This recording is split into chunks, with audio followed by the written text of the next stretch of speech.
Hello, my name is Taya Graham, and welcome to the Police Accountability Report. Usually, I lead this show off with a promise to hold police accountable, but since the death of George Floyd in police custody, it seems that the second part of the pledge, to question the system that makes bad policing possible, is even more important. Since this video emerged of Minneapolis police officer Derek Chauvin putting his knee on George Floyd's neck, killing him, the debate over American policing has again moved front and center, and the pain and the anguish that has engulfed the streets and protests only reinforces the fundamental truth about American policing, which we have discussed repeatedly on the show. The political economy which bolsters it makes it almost impossible to reform.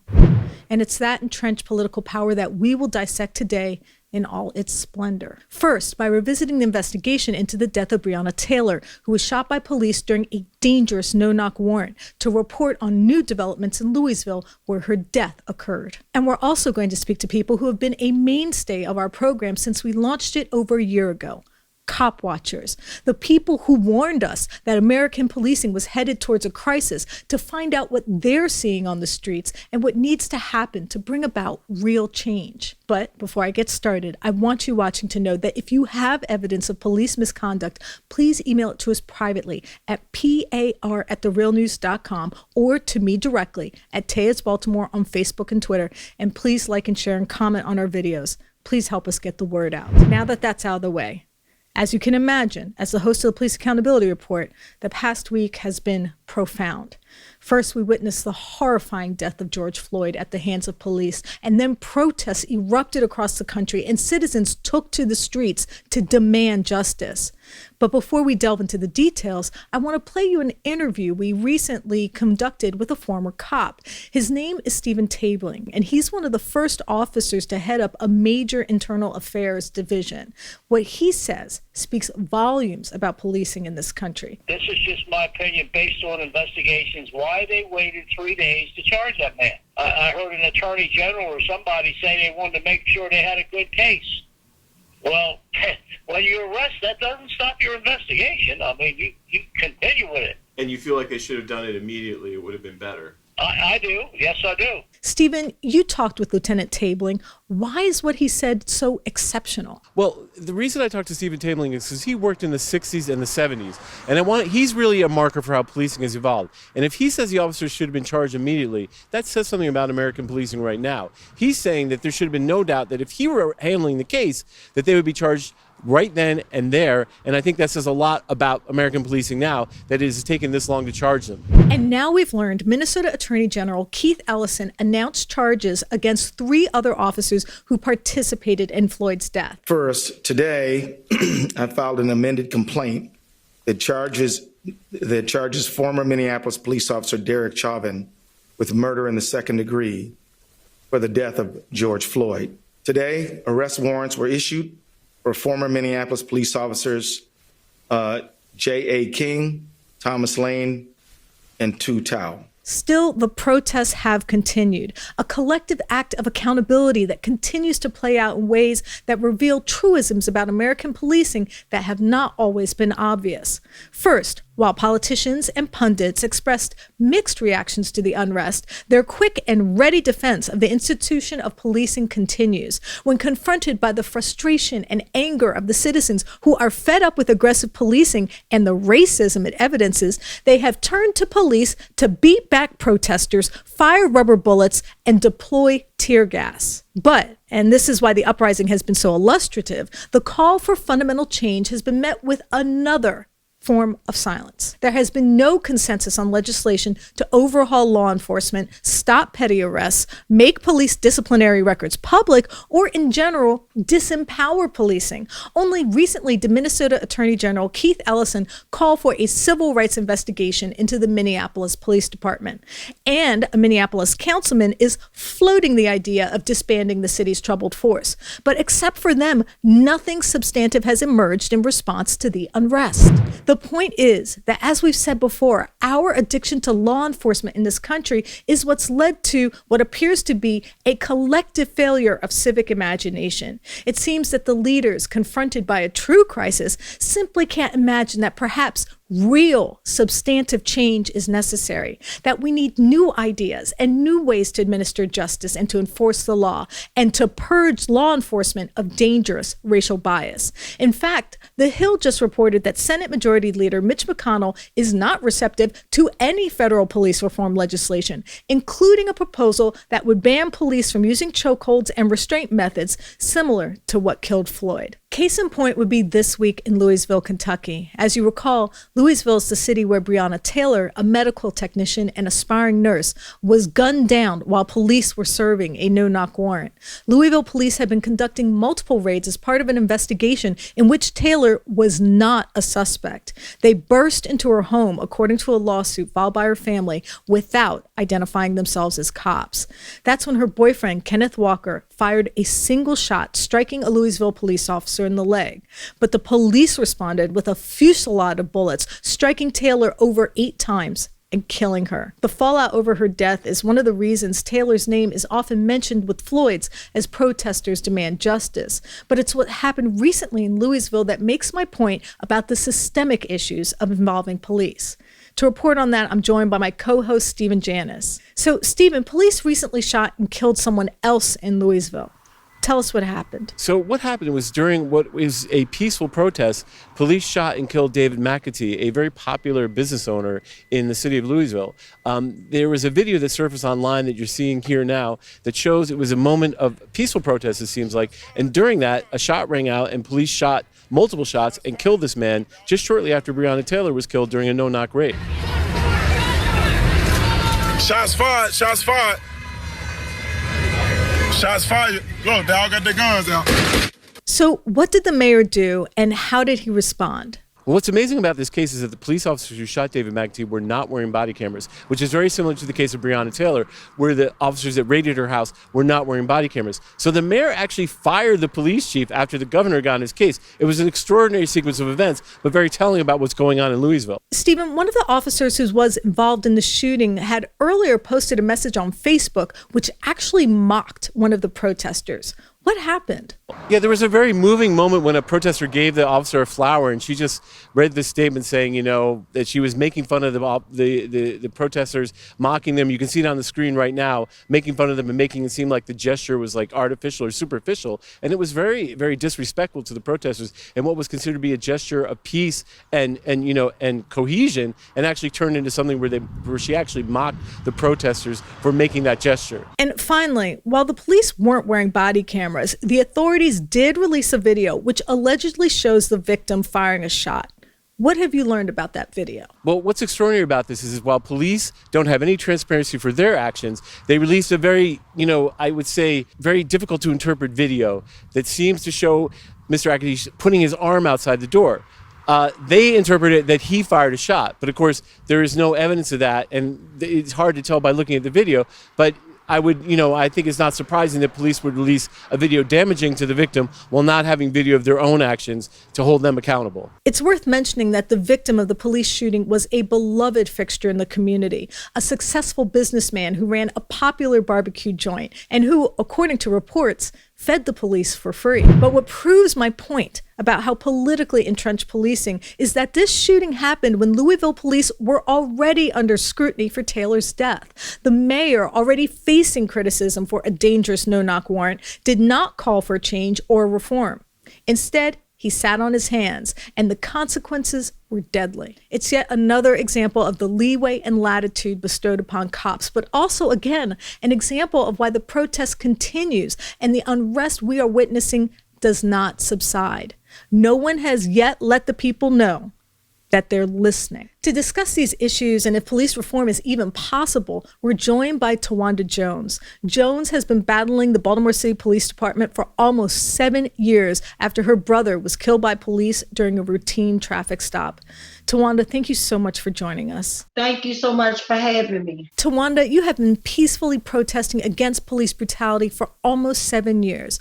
What have you seen during this time in relation between the public and police? Has it gotten better or worse? To me, it has actually gotten worse.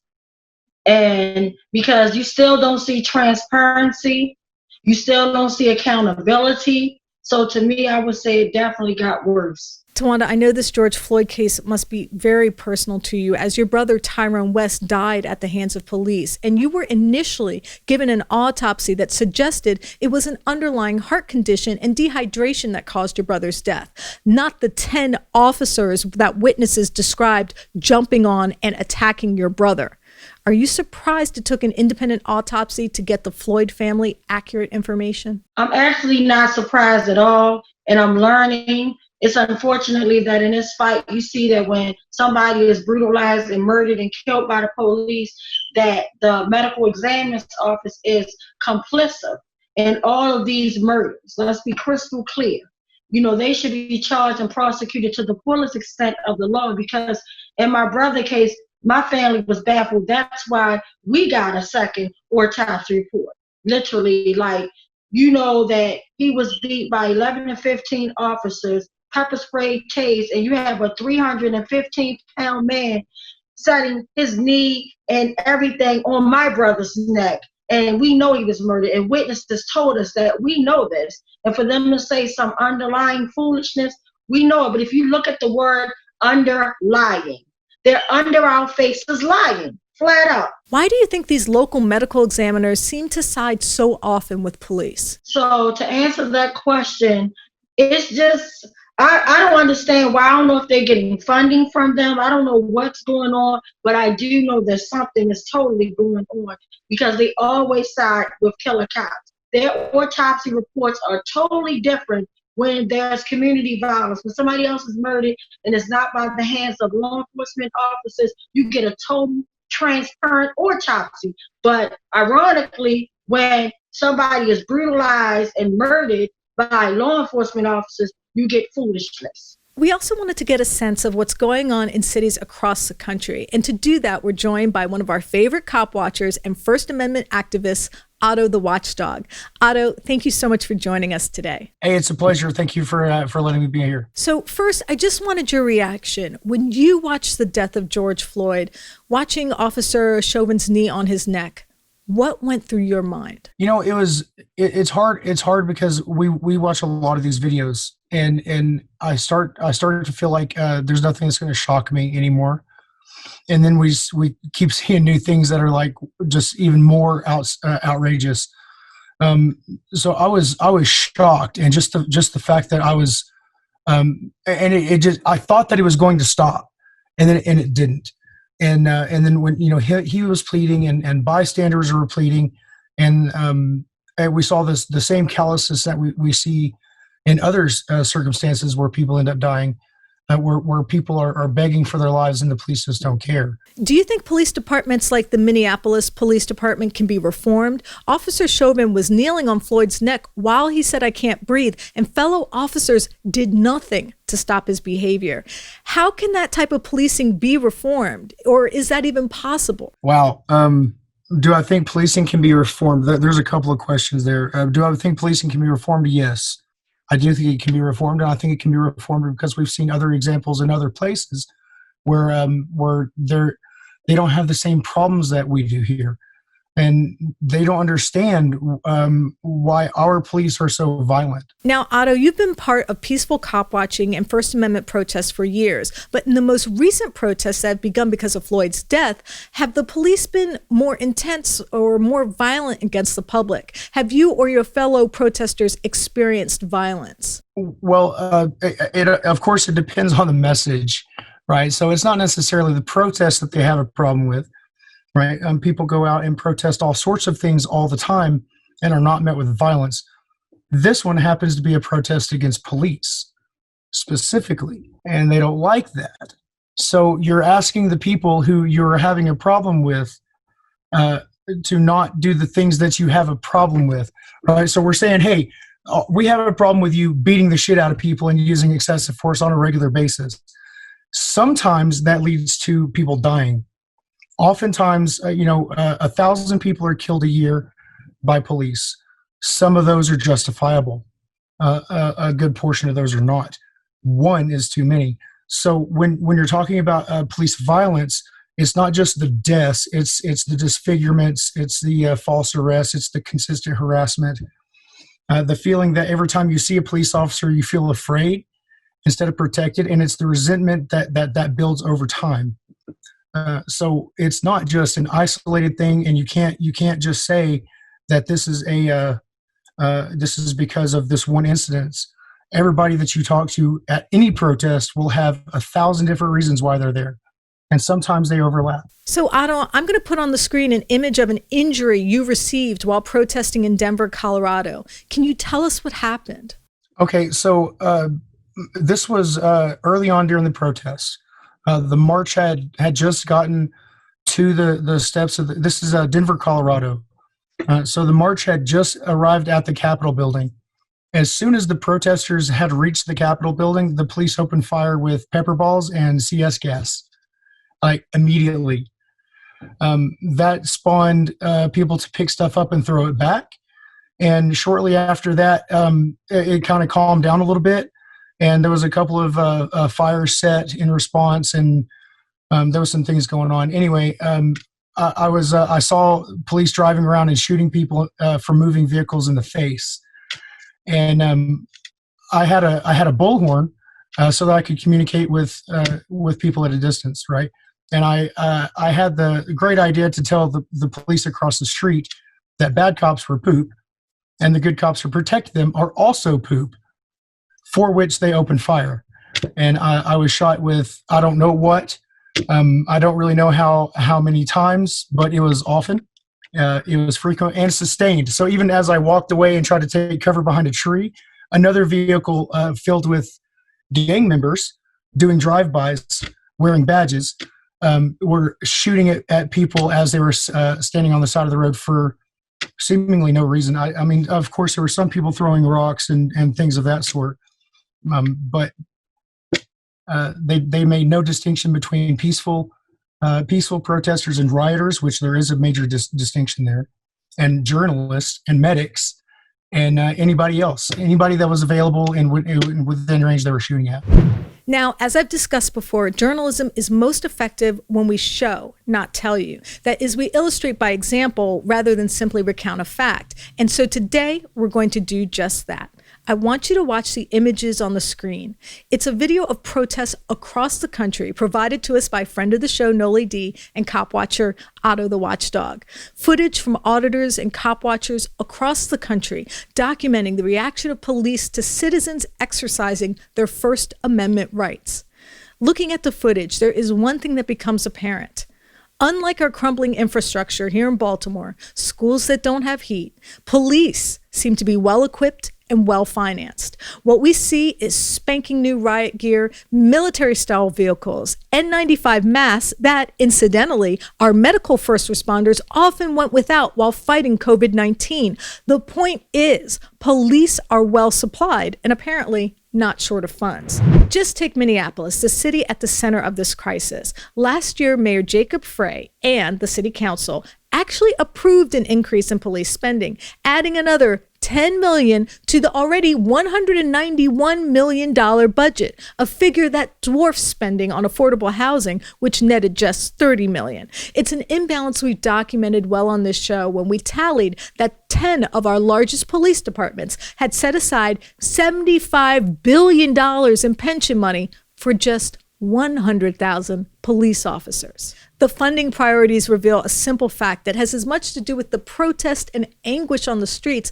as the violence we witness perpetrated by cops. That's because the resources that pay for the brand new Kevlar and the gas-guzzling SUVs and the pricey pensions comes from the same communities that police victimize with aggressive tactics and deadly arrests. The petty over-policing and reckless tactics that led to the death of Breonna Taylor and George Floyd are at the heart of a system of inequality that is self-perpetuating.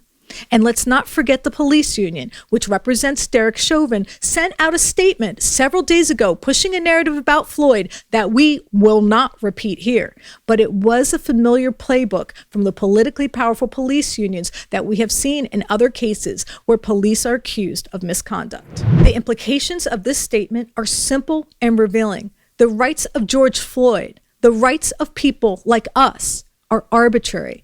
The tools of arrest and criminality are instruments of politics subject to the whims of each and every cop who wears the badge. It's a message intended not just to intimidate, but to maintain the imbalance of power we now see playing out. And it's the reason that our political leaders talk about law and order, not listening and healing. Just to drive home that point is a story recently published by the website BuzzFeed. In it, they include a memo from the Justice Department authorizing the DEA to investigate protesters. That is, the nation's drug warriors, who we pointed out last week were too busy confiscating properties of average Americans to prosecute billion-dollar pharmaceutical companies for pumping 7 billion opioid pills into the U.S. The point is, the DEA must be looking for business because in this country, law enforcement is a business. And as long as the law enforcement industrial complex remains a business, reforming it will be a fight that might never end. I want to thank my guest, Tawanda Jones, for sharing her family's tragic experience with police violence and her fight for justice. Thank you for your work, you and your husband. Have a great day. And of course, I have to thank my co-host, intrepid reporter Stephen Janis, for his writing, editing, and investigative reporting on this piece. Thank you, Stephen. Thank you, Taya. I really appreciate it. Thanks for having me. And I would be remiss if I did not thank friend of the show, Noli D, for her help and her support. Thank you, Noli D. And I want you watching to know that if you have evidence of police misconduct or brutality, please share it with us and we might be able to investigate. Please reach out to us. You can email us tips privately at par@therealnews.com and share your evidence of police misconduct. You can also message us at Police Accountability Report on Facebook or Instagram, or at Eyes on Police on Twitter. And of course, you can message me directly at Taya's Baltimore on Twitter or Facebook. And please like, share, and comment. You know I read your comments whenever I can and answer questions too. My name is Taya Graham. I'm the host of the Police Accountability Report. Thank you for watching. And please be safe out there.